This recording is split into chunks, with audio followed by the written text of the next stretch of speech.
તો રાજ્યમાં મેડિકલ માફિયાઓની હવે ખેર નથી, કારણ કે આજે કેબિનેટની બેઠક મળી હતી અને મુખ્યમંત્રીની અધ્યક્ષતામાં આ જ્યારે બેઠક યોજાઈ, જેમાં એક કડક આદેશ આપવામાં આવ્યો. પીએમજય માટે કડક એસઓપી બનાવવા માટે આદેશ મુખ્યમંત્રીએ કર્યો છે. લોકોને પરેશાની ન થાય તે જોવા માટે મુખ્યમંત્રીએ સૂચના આપી છે. ખોટી સારવાર ન થાય તે માટે પણ એસઓપી બનાવવા માટે આદેશ કરાયો છે. ટૂંક સમયમાં હવે આરોગ્ય વિભાગ એક કડક એસઓપી જાહેર કરશે. પીએમજય યોજના હોસ્પિટલ અંગે એસઓપી જાહેર કરાશે. 4 પ્રકારની સારવાર અને ઓપરેશન માટે એસઓપી જાહેર થવાની છે. હૃદયરોગ, કેન્સર, કિડની, ઘૂંટણની સારવાર અને ઓપરેશન સંબંધિત એસઓપી જાહેર થશે.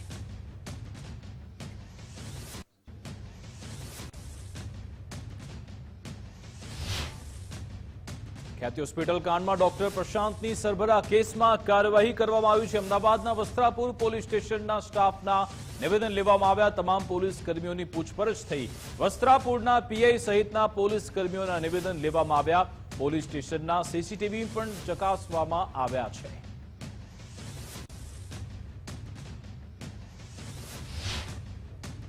અમદાવાદની ખ્યાતિ હોસ્પિટલ મામલે મોટા સમાચાર. ક્રાઇમ બ્રાન્ચની તપાસમાં વધુ કેટલાક આરોપીના નામ સામે આવ્યા. સીઈઓ રાહુલ જૈન અને મિલિંદની મુખ્ય સંડોવણી સામે આવી. તપાસમાં કાચી રસીદ અને કાચા રિપોર્ટ પણ જપ્ત થયા. કેમ્પમાં દિવસના 3 થી 4 ઓપરેશન કરતા હોવાનું પણ સામે આવ્યું. હોસ્પિટલમાં અનેક સ્ટાફના પગાર ન ચૂકવતા નોકરી છોડી હતી. પીએમજે લાભ લેવા માટે પરવાનગી સરળતાથી મળી જતી હતી.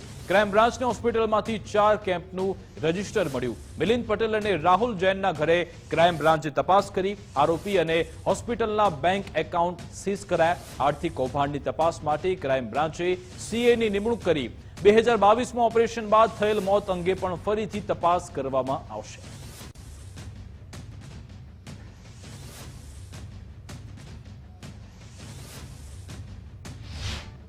તો ખબર પડશે એના મૂળ ભાજપ સામે છે.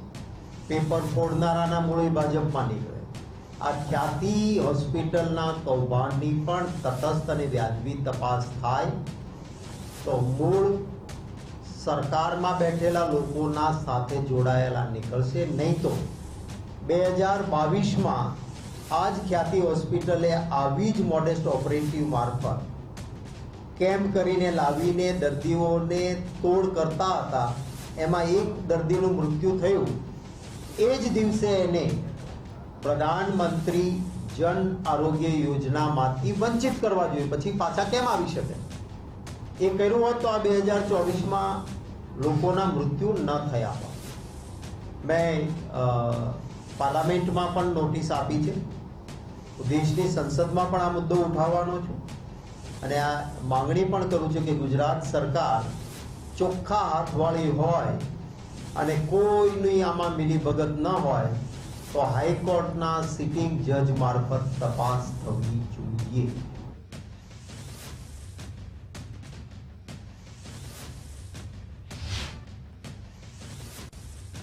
મુખ્યમંત્રી ભૂપેન્દ્ર પટેલના અધ્યક્ષસ્થાને નવા વર્ષના પત્રકાર સ્નેહ મિલનનું આયોજન કરાયું. રાજ્યભરના પત્રકારો સાથે મુખ્યમંત્રીએ સંવાદ કર્યો. રાજ્યના મુખ્યમંત્રી અને વિધાનસભા અધ્યક્ષ સહિત મંત્રીઓ અને અધિકારીઓ હાજર રહ્યા હતા.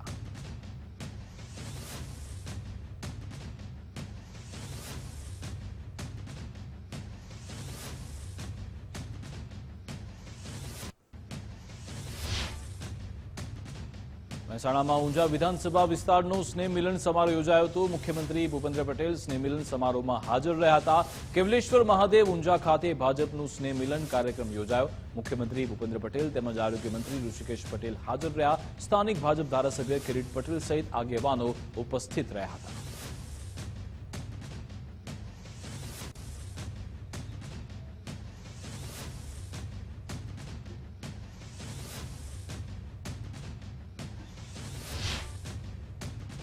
મુખ્યમંત્રી ભૂપેન્દ્ર પટેલે ફરી એકવાર મીડિયા અંગે નિવેદન આપ્યું છે. મીડિયા ધ્યાન દોરે એમ અમે સુધારા કરીએ છીએ તેવું મુખ્યમંત્રીએ કહ્યું. અમે ખામી સુધારીને પ્રજાની સેવા કરીએ છીએ. સાથે મળીને કામ કરીશું તો જ લક્ષ્ય સુધી પહોંચીશું. વડાપ્રધાનનું સ્વપ્ન છે કે તેને આપણે સાકાર કરવાનો છે તેવું મુખ્યમંત્રીએ કહ્યું.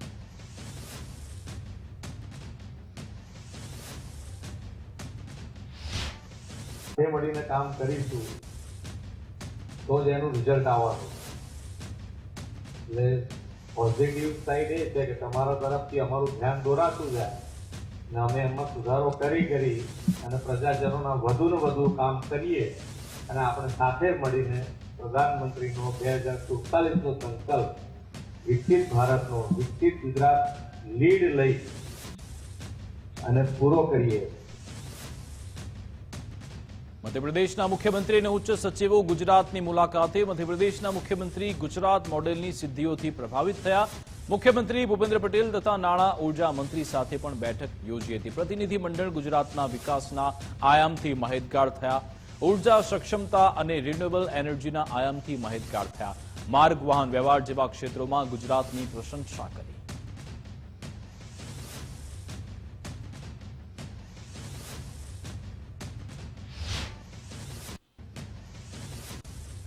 મુખ્યમંત્રી Bhupendra Patel the Sabarmati report film નિહાળવાના છે. અમદાવાદ મહાનગરપાલિકાના પદાધિકારીઓ સાથે તેઓ ફિલ્મ નિહાળવાના છે. સિટી ગોલ્ડ સિનેમામાં તેઓ ફિલ્મ નિહાળવા પહોંચે. પ્રધાનમંત્રી મોદી અને અમિતભાઈ શાહ પણ આ ફિલ્મ નિહાળી ચૂક્યા છે. પ્રધાનમંત્રી મોદી અને અમિત શાહે પણ આ ફિલ્મની સરાહના કરી હતી.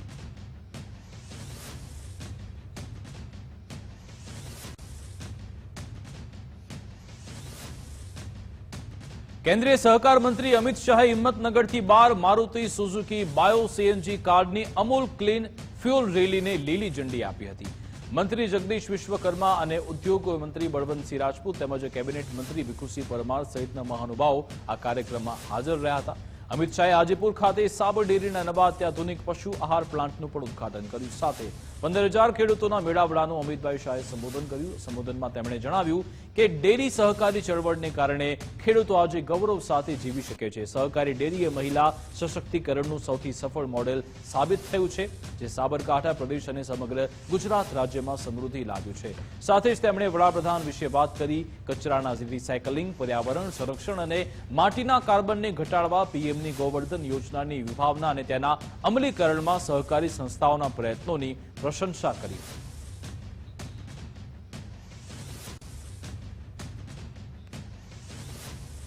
સુરતમાં જળશક્તિ મંત્રી સી.આર. પાટીલની હાકલ બાદ તંત્રે આદેશ કર્યો છે 100% વોટર હાર્વેસ્ટિંગની કામગીરી કરવા કલેક્ટરે આદેશ કર્યો છે. કલેક્ટરે જે તે વિભાગના વડાઓને આદેશ જાહેર કર્યો.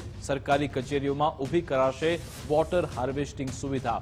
ચોમાસાના પાણીને સંગ્રહ કરવી, ભૂગર્ભ જળ ઊંચું લાવવા પ્રયાસ, ભૂગર્ભ જળ ઊંચું લાવવા મેગા અભિયાન હાથ ધરાશે. પ્રથમ તબક્કામાં સરકારી કચેરીનો સમાવેશ કરાશે. બીજા તબક્કામાં ઔદ્યોગિક એકમોનો સમાવેશ થશે. નોટિફાઈડ એરિયામાં વોટર હાર્વેસ્ટિંગ સિસ્ટમ ઊભી કરાશે.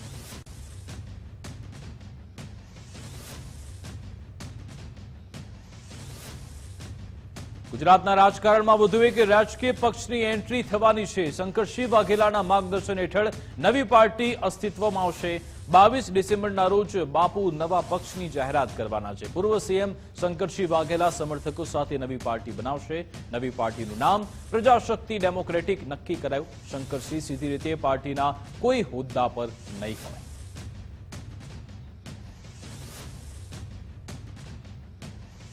બનાસકાંઠામાં અર્બુદા સેનાના સ્નેહ મિલન કાર્યક્રમમાં બટેંગે તો કટેંગે સ્લોગન ચર્ચાનું કેન્દ્ર બન્યું.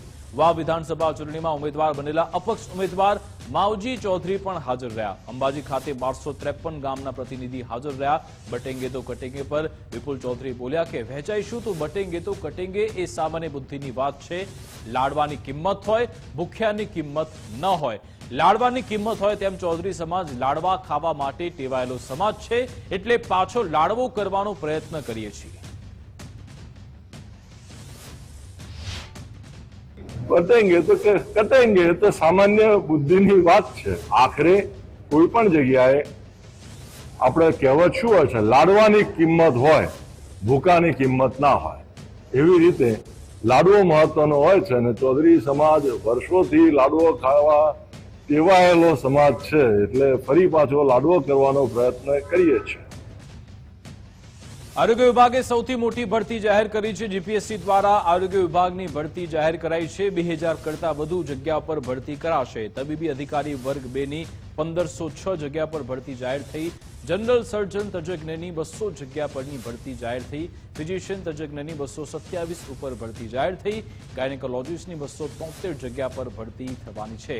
વીમા તબીબી અધિકારીની 147 જગ્યા પર રાખવામાં આવશે. આરોગ્ય વિભાગની 2804 જગ્યાઓની જાહેરાત થઈ છે. અંતિમ વર્ષમાં અભ્યાસ કરતા વિદ્યાર્થીઓ પણ ઉમેદવારી કરી શકશે. આયોગ માટે આ એક બહુ જ મહત્ત્વનું કામ છે, કારણ કે આરોગ્યનો જે લોકોની આરોગ્યની જે જરૂરિયાત છે એ ડૉક્ટરોના અભાવે પરિપૂર્ણ ના થાય એ બહુ ગંભીર બાબત ગણાય. અને માટે આરોગ્ય વિભાગ પણ બહુ ચિંતિત હતું. એને ધ્યાનમાં રાખીને આયોગે એને પ્રાથમિકતા આપી અને આ તમામ જાહેરાતો એકસાથે 29 જાહેરાતો બહાર પાડવામાં આવી છે. એમાં 2808 જેટલી જગ્યાઓ છે અને એમાં એનેસ્થેટિસ્ટની 106 જગ્યાઓ છે. જનરલ સર્જનની 200 જગ્યાઓ છે. ગાયનેકોલોજીસ્ટ સ્પેશિયલ સર્વિસની 273 જેટલી જગ્યાઓ છે. ફિઝિશિયન સ્પેશિયાલિસ્ટ સર્વિસની 227 જગ્યાઓ છે. એ સિવાય ઓર્થોપેડિક સર્જનની 35 જગ્યાઓ છે અને મેડિકલ ઓફિસરની 1506 જગ્યાઓ છે. ઇન્સ્યોરન્સ મેડિકલ ઓફિસરની 147 જગ્યાઓ છે. બીજી નાની મોટી જગ્યાઓ છે, ટ્યુટરની જગ્યાઓ છે અને પ્રોફેસરોની પણ જગ્યાઓ છે. એટલે જે આરોગ્યનું શિક્ષણ અને આરોગ્યની સેવાઓ જેને વિપરીત અસર ના થાય એ માટે થઈને આયોગે એને પ્રાથમિકતા આપી છે અને આવનારા સમયની અંદર એની પરીક્ષાઓ ઝડપથી થાય એ માટેનો પ્રયાસ કરીશું. વાવની પેટા ચૂંટણીમાં લાઈવ એક્ઝિટ પોલમાં સતત અપડાઉન જોવા મળી રહ્યા છે. 50 થી 55% આસપાસ દર્શકો કહી રહ્યા છે કે ભાજપના ઉમેદવાર જીતી રહ્યા છે, જ્યારે 45% આસપાસ દર્શકો કોંગ્રેસના ઉમેદવારને જીતાડી રહ્યા છે. યુટ્યુબ પર લાઈવ દર્શકો પાસે આ ગુજરાત ફર્સ્ટે અભિપ્રાય મંગાવ્યો હતો, જેમાં રસાકસી જોવા મળી રહી છે. માવજીભાઈનો આંક 20% થી 30%ની આસપાસ પડી રહ્યું છે. લાઈવ પોલમાં પણ વારંવાર આંકડાઓ સતત બદલાઈ રહ્યા છે ને હાલ તો જે એક્ઝિટ પોલ સામે આવી રહ્યા છે તેમાં ભાજપ આગળ હોય તેવું સ્પષ્ટ પ્રાથમિક વલણ જોવા મળી રહ્યું છે. તો આ તરફ મહારાષ્ટ્ર ઝારખંડ ચૂંટણી મુદ્દે કેબિનેટ મંત્રી ઋષિકેશ પટેલનું મોટું નિવેદન. દેશમાં સૌ કોઈની નજર ઝારખંડ મહારાષ્ટ્રના ચૂંટણી પરિણામ પર છે. બંને રાજ્યોમાં ભાજપની જીત નિશ્ચિત છે. ભૂતકાળમાં ન મેળવી હોય એટલી બેઠકો એનડીએને મળી છે તેવો દાવો ઋષિકેશ પટેલે કર્યો. મહારાષ્ટ્ર ઝારખંડમાં એનડીએના શાસનમાં વિકાસ થશે. બંને રાજ્યના લોકો ઈચ્છી રહ્યા છે કે ભગવો લહેરાય.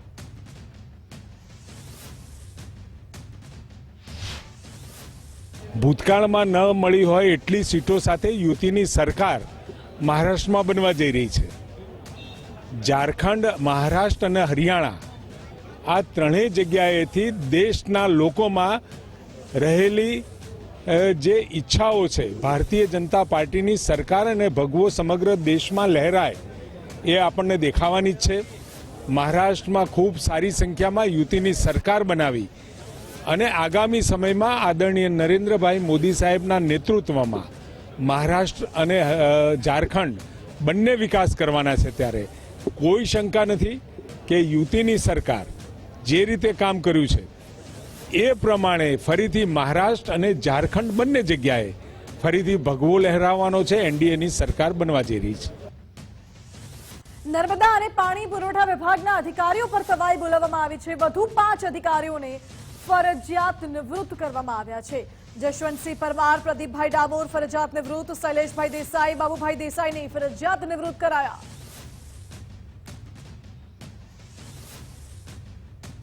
સુરતથી સમાચાર, જ્યાં તંત્રના પાપે ફરી એકવાર માસૂમનો ગયો છે જીવ. તલંગપુરમાં ગટરમાં ડૂબી જવાથી બાળકનું મોત થયું છે. તંત્રના પાપે શ્રમિક પરિવારે એકનો એક દીકરો ગુમાવ્યો છે. એકના એક પુત્રના મોતથી પરિવારમાં માતમ છવાયો છે. ગઈકાલે સાંજે પોતાના ઘર પાસે રમી રહ્યો હતો બાળક. રમતા રમતા ખુલ્લી ગટરમાં પડી ગયો હતો અને ખુલ્લી ગટરમાં કેમિકલયુક્ત ગંદુ પાણી પણ છોડાય છે. ત્યારે ભારે જહેમત બાદ બાળકનો મૃતદેહ ગટરમાંથી બહાર કાઢવામાં આવ્યો છે. મૃતક બાળકનો પરિવાર મૂળ ઓડિશાનો વતની હતો.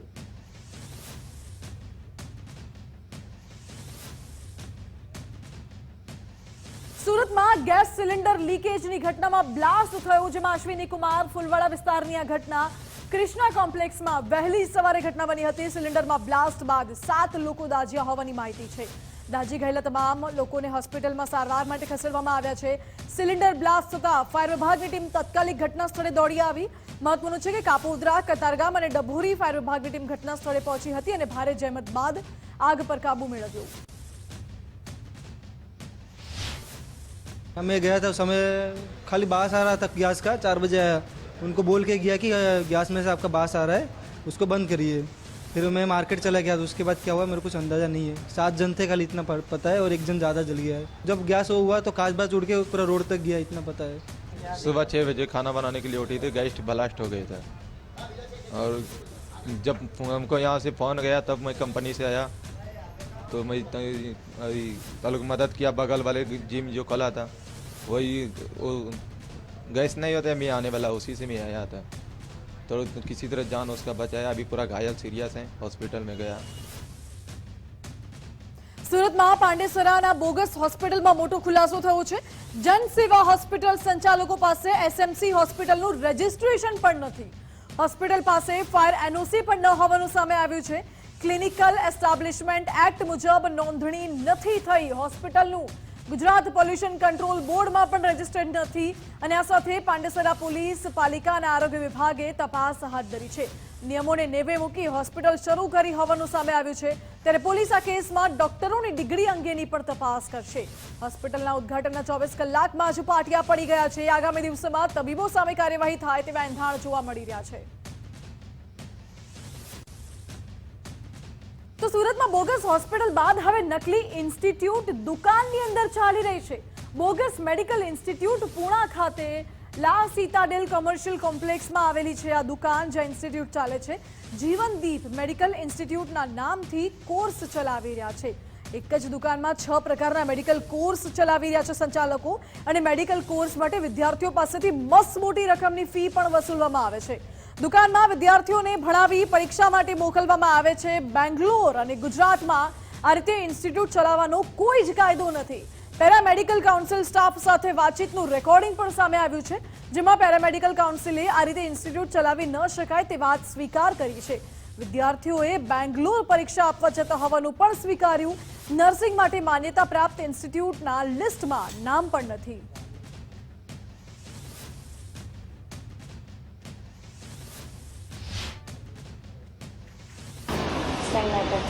કર્ણાટક, બેંગ્લોર, કેએનસી કર્ણાટકની જે યુનિવર્સિટી ભણવાનું અહીંયા ભણવાનું કોણ ભણાવે? કોણ ભણાવે? અચ્છા, બરાબર.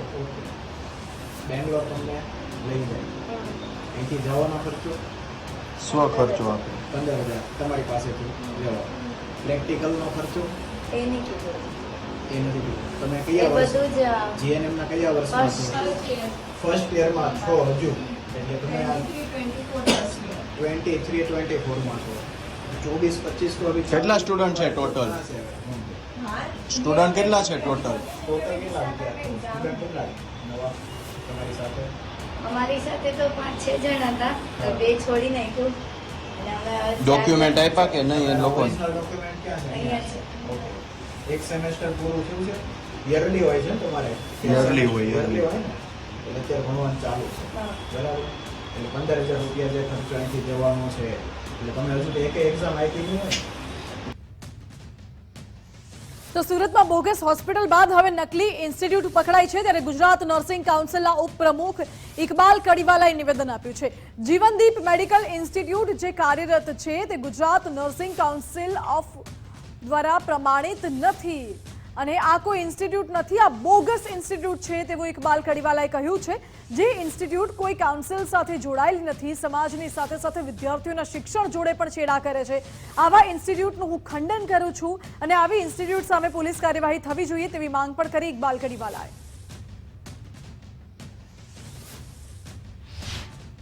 જીવનદીપ મેડિકલ ઇન્સ્ટિટ્યૂટ નામની કોઈ સંસ્થા સુરતના પૂણા પાટિયા ખાતે શોપિંગ સેન્ટરમાં કાર્યરત છે. આ ગુજરાત નર્સિંગ કાઉન્સિલનું પ્રમાણિત ઇન્સ્ટિટ્યૂટ નથી, આ બોગસ ઇન્સ્ટિટ્યૂટ છે, જેમાં જીએનએમ અને બીએસસીની પરવાનગી આપવામાં આવી. આ ઉપરાંત બીજા પણ કોર્સ છે, ડીએમએલટી ને બધા. આ બોગસ ઇન્સ્ટિટ્યૂટ છે, કોઈ કાઉન્સિલ સાથે જોડાયેલી નથી. તેથી સમાજને તો નુકસાન થાય, પણ વિદ્યાર્થીઓના શિક્ષણ સાથે પણ ચેડા થઈ રહ્યા છે, વિદ્યાર્થીઓ સાથે છેતરપિંડી થઈ રહી છે. આદિવાસી વિદ્યાર્થીઓ અને ગરીબ વિદ્યાર્થીઓને છેતરવાનો જે બાલિશ પ્રયત્ન થઈ રહ્યો છે, જેને હું ખંડન કરું છું.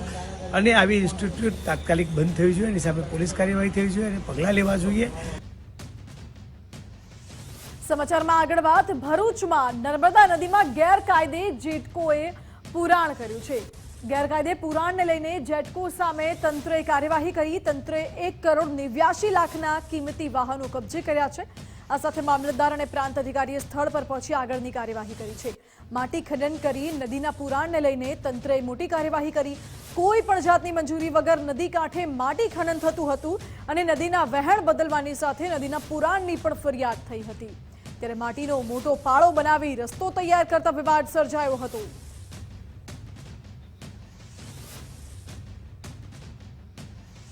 વડોદરામાં કોર્પોરેશન અને પોલીસ વચ્ચે સંકલનનો અભાવ જોવા મળી રહ્યો છે. દબાણની કામગીરીમાં બંને વચ્ચે સંકલનનો અભાવ જોવા મળ્યો, કારણ કે દબાણ માટે કોર્પોરેશનની ટીમ પહોંચી, પરંતુ પોલીસ બંદોબસ્ત નહોતો. પોલીસ બંદોબસ્ત ન મળતા દબાણકારો લારી લઈને નીકળી ગયા. લેખિતમાં બંદોબસ્તની બાહેધરી ન મળતા બંદોબસ્ત ન ફાળવાયો હોવાનો દાવો કરાઈ રહ્યો છે. જોકે બેઠક બાદ પણ કોર્પોરેશન અને પોલીસ વચ્ચે સંકલનનો અભાવ જોવા મળ્યો. બીજા દિવસે દબાણ તોડવાની કામગીરીમાં ફિયાસ્કો જોવા મળ્યો.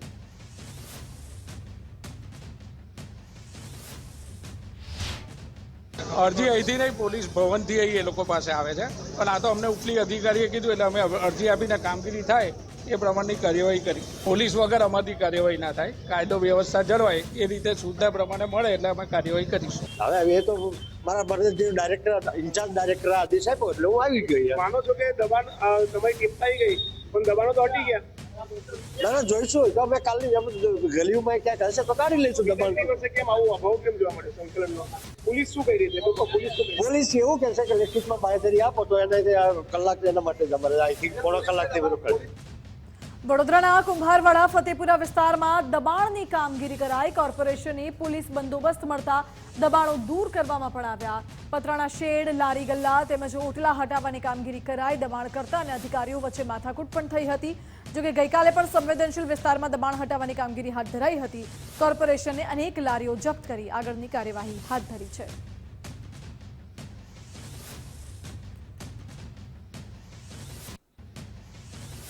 જામનગરની સાધના કોલોનીના જર્જરિત વધુ 8 ફ્લેટનું ડિમોલિશન કરવામાં આવશે. ચોમાસા દરમિયાન 28 જેટલા બ્લોક તોડી પાડવામાં આવ્યા હતા. સાધના કોલોનીમાં મોટાભાગની ઇમારતો જર્જરિત હાલતમાં જોવા મળી રહી છે. ત્યારે અગાઉ જર્જરિત ઇમારત ધરાશાયી થતા એકનું મોત પણ નીપજ્યું હતું. મનપાની ફાયર, લાઇટ અને એસ્ટેટ શાખાએ કામગીરી શરૂ કરી છે.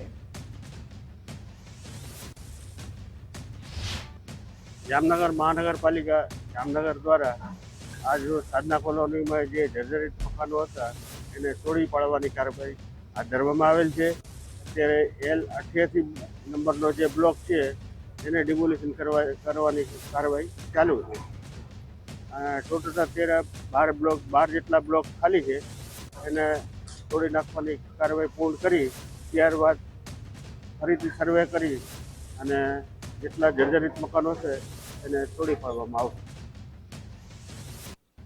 સુરતના લિંબાયતમાં પાલિકાએ મેગા ડિમોલિશન શરૂ કર્યું છે. મારુતિનગરથી મદીના મસ્જિદ સુધી પોલીસ બંદોબસ્ત સાથે ડિમોલિશનની કામગીરી હાથ ધરાઈ. દુકાનદારોના ગેરકાયદે દબાણો JCB દ્વારા દૂર કરવામાં આવ્યા. મહત્વનું છે કે સુરત ટ્રાફિક પોલીસે પણ રોડ પર દબાણો હશે તો વાહનો જપ્ત કરાશેની ચેતવણી આપી છે.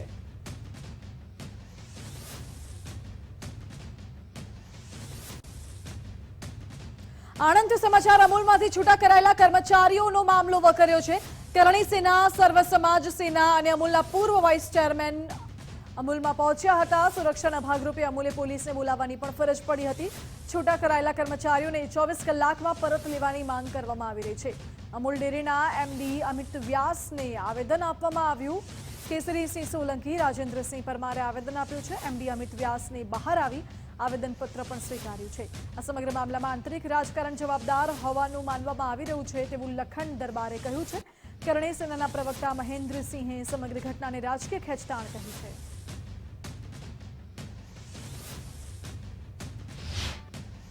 અહીંયા બધા ભેગા થયા અને મને આ એક આવેદનપત્ર આપવામાં આવ્યું છે જેના અંદર હ્યુમન રિસોર્સ સોસાયટી HRS ના કોન્ટ્રાક્ચ્યુઅલ એમ્પ્લોઈઝ 101 જેટલા એમ્પ્લોઈઝને આપણે નોકરી પર નથી આવવા માટેનું જાણ કરવામાં આવેલ હતું. તેના અનુસંધાનમાં અરજી પત્રક આવ્યું છે અને જે અરજી આવેદન મળ્યું છે એ ચોક્કસપણે આવતી બોર્ડ મિટિંગ જે આવશે એના અંદર આપણે ચોક્કસપણે એને મૂકીશું અને જે આજે જે એમને વાત કરી છે એ તમામ વાતો હું ચોક્કસપણે અમારા જે ઉપલા અધિકારીઓ છે એમને ચોક્કસપણે જાણ કરીશ. 7 વર્ષથી કોન્ટ્રાક્ટ પર કામ કરો છો ને? 7 વર્ષથી કોન્ટ્રાક્ટ પર કામ કરે છે. એકચ્યુઅલી ડેરી કોન્ટ્રાક્ટ એકચ્યુઅલી 150 દિવસમાં પરમેનન્ટ કરવા જોઈએ. પરમેનન્ટ કરવાની વાત તો બાજુ પર ગઈ અને હવે વિચારો તમે આ કેટલી મોટી હિટલરશાહી. હું પાવડર પ્લાન્ટની અંદર F16 જોબ કરું છું અને રાતોરાત અમને બધાને ફોન આવ્યા જે પર્ટિક્યુલર ઠાસરા તાલુકાના જે માણસો છે એ લોકોને જ કે તમારે કાલથી જોબ પર આવવાનું નથી, તમારી જરૂર હશે તો બોલાવીશું એ રીતે. નિયમ શું કહે છે?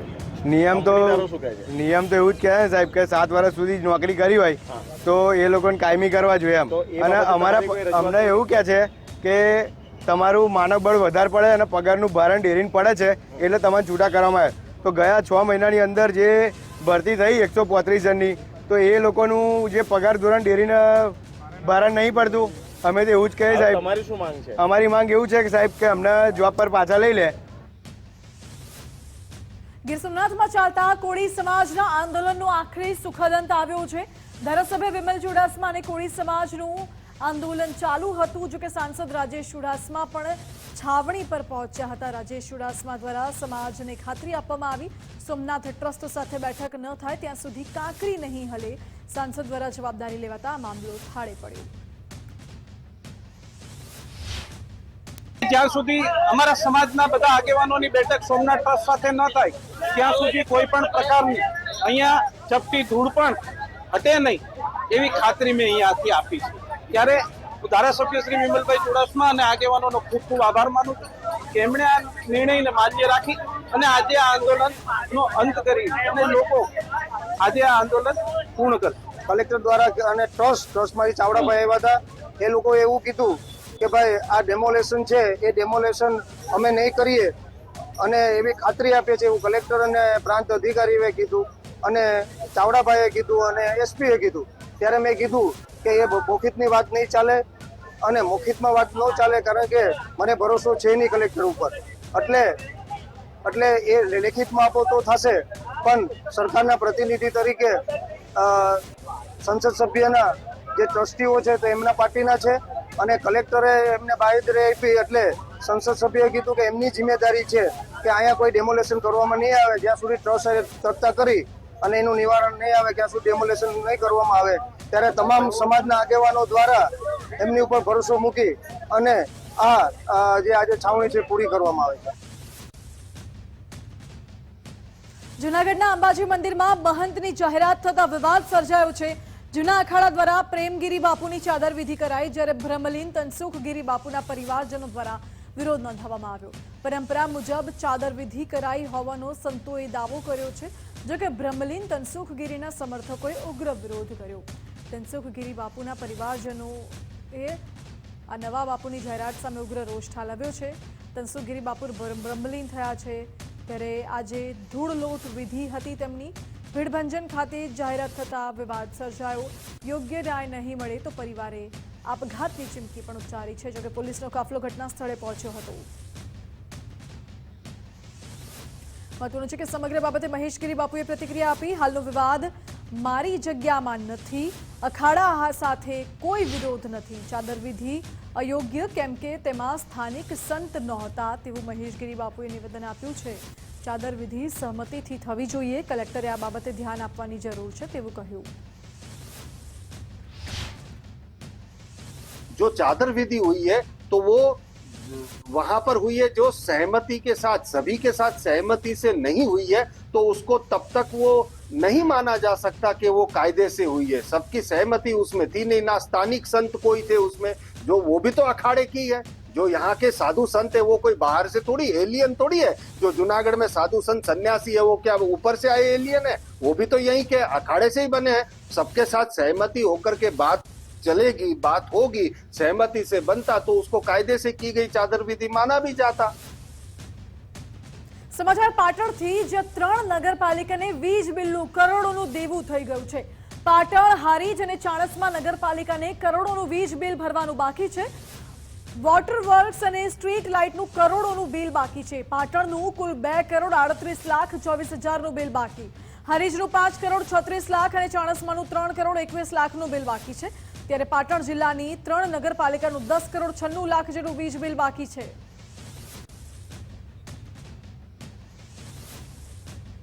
રાજકોટમાં ટીપર વાન કોન્ટ્રાક્ટને લઈને લેટર બોમ્બ. ભાજપના જ નેતાના લેટર બોમ્બથી વિવાદ વકર્યો. સેનિટેશન કમિટીના ચેરમેન નિલેશ જલુએ ધડાકો કર્યો છે. 1100 કરોડ રૂપિયાના ખર્ચે કોન્ટ્રાક્ટને લઈને ગંભીર આરોપ કર્યા છે. કરોડોના કોન્ટ્રાક્ટમાં મોટા પાયે સેટિંગનો આરોપ લગાવ્યો. મનપાને 800 કરોડનું નુકસાન થયાનો પણ ઉલ્લેખ કર્યો છે. રીટેન્ડરિંગ કરવા મહાનગરપાલિકા કમિશનરને પત્ર લખ્યો અને ટેન્ડર પ્રક્રિયા થશે તો મારી જવાબદારી નહીં તેવું પણ નિલેશ જલુએ કહ્યું. સંકલનની બેઠકમાં પણ ગેરહાજર હતા નિલેશ જલુ. કોંગ્રેસે પણ ટીપર વાન કોન્ટ્રાક્ટરની કોપી માંગી છે.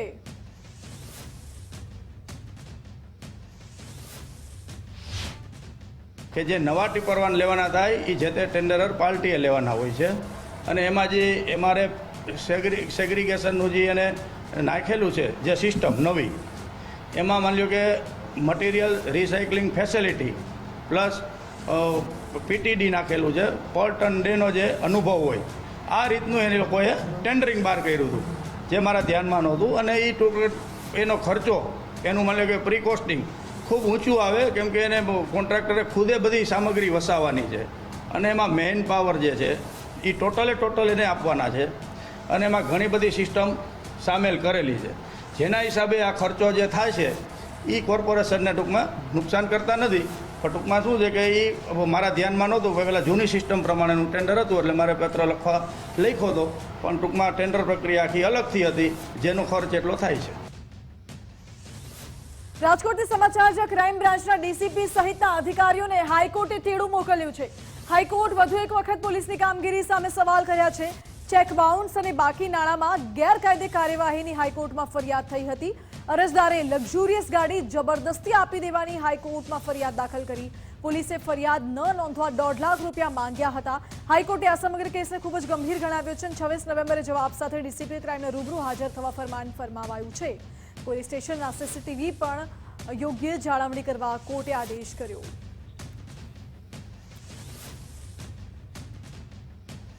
સુરતમાં શ્વાન કરડવાનો વિવાદ હાઈકોર્ટ સુધી પહોંચ્યો. બાળકને શ્વાન કરડવા મામલે 2 પરિવારો વચ્ચે માથાકૂટ થઈ અને આ માથાકૂટને લઈને 2 પરિવારોએ સામસામે ફરિયાદ નોંધાવી છે. બાળકના માતા પિતા સામે શ્વાનના માલિકે ફરિયાદ નોંધાવી, જ્યારે બાળકના માતા પિતાએ હાઈકોર્ટમાં અરજી કરી રજૂઆત કરી. પોલીસે જામીન આપવાના બદલે કોર્ટમાં રજૂ કર્યાની રજૂઆત કરી છે. આ બાબતે અલથાણ પોલીસ સ્ટેશનના એએસઆઈને હાજર થવા નોટિસ પાઠવવામાં આવી. શ્વાને ડાબા પગના સાથળના ભાગે બાળકને બચકું ભરી લીધું હતું. શ્વાનના માલિકોએ વળતી ફરિયાદ પણ કરી છે. પોલીસે ગેરવર્તન કર્યાનો અરજદારે આક્ષેપ લગાવ્યો. આ કેસમાં હાઈકોર્ટ વધુ સુનાવણી આવતા મહિને કરશે.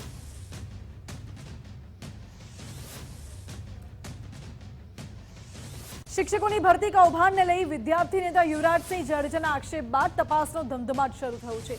દાહોદની ચોસાલા આશ્રમ શાળામાં શિક્ષકની નિમણૂક માટે ટ્રસ્ટી દ્વારા 17 લાખ રૂપિયાની માંગણીના વિડીયો અને પુરાવા સાથે યુવરાજસિંહ જાડેજાએ તાત્કાલિક એક્શન લેવાની માંગ કરી છે. જે બાદ આદિજાતિ કમિશનર કચેરીના અધિકારીઓ આશ્રમ શાળાએ પહોંચી તપાસ શરૂ કરી. નોંધનીય છે કે યુવરાજસિંહના વિડીયો પુરાવામાં ધારાસભ્યના પિતા બચુભાઈ કિશોરી પૈસાની માંગણી કરતા પણ જોવા મળ્યા. દાહોદના ધારાસભ્ય કનૈયાલાલ કિશોરીના પિતા બચુભાઈ કિશોરી વિડીયોમાં પૈસાની માંગણી કરતા દેખાયા.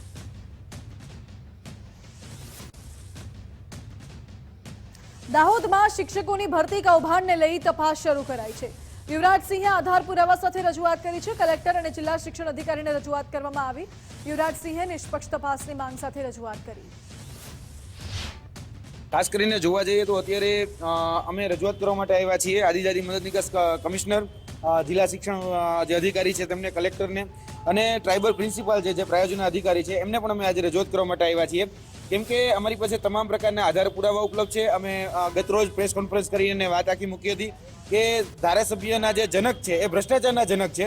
કેમ કે જેની આશ્રમ શાળા ચાલે છે એ આશ્રમ શાળાની અંદર 17 લાખ રૂપિયાનો ઉઘરાણા કરવામાં આવી રહ્યા છે અને એ ઉઘરાણા જોવા જઈએ તો ઉમેદવાર પાસેથી પૈસા માગી અને નોકરી આપવામાં આવી રહી છે. વાત કરવામાં આવે છે વિશ્વગુરુની, વાત કરવામાં આવે છે કે ભાઈ પડેગા ઇન્ડિયા તभी तो बढ़ेगा ઇન્ડિયા. વાત કરવામાં આવે છે કે ભાઈ આદિજાતિના બાળકને આપણે શિક્ષિત કરવા છે, દીક્ષિત કરવા છે, પરંતુ અહીં તો ભ્રષ્ટાચારથી જ નોકરી આપવામાં આવે છે. તો કયા પ્રામાણિકતાના, કયા ઈમાનદારીના પાઠ આ લોકો અહીંયા ભણાવશે?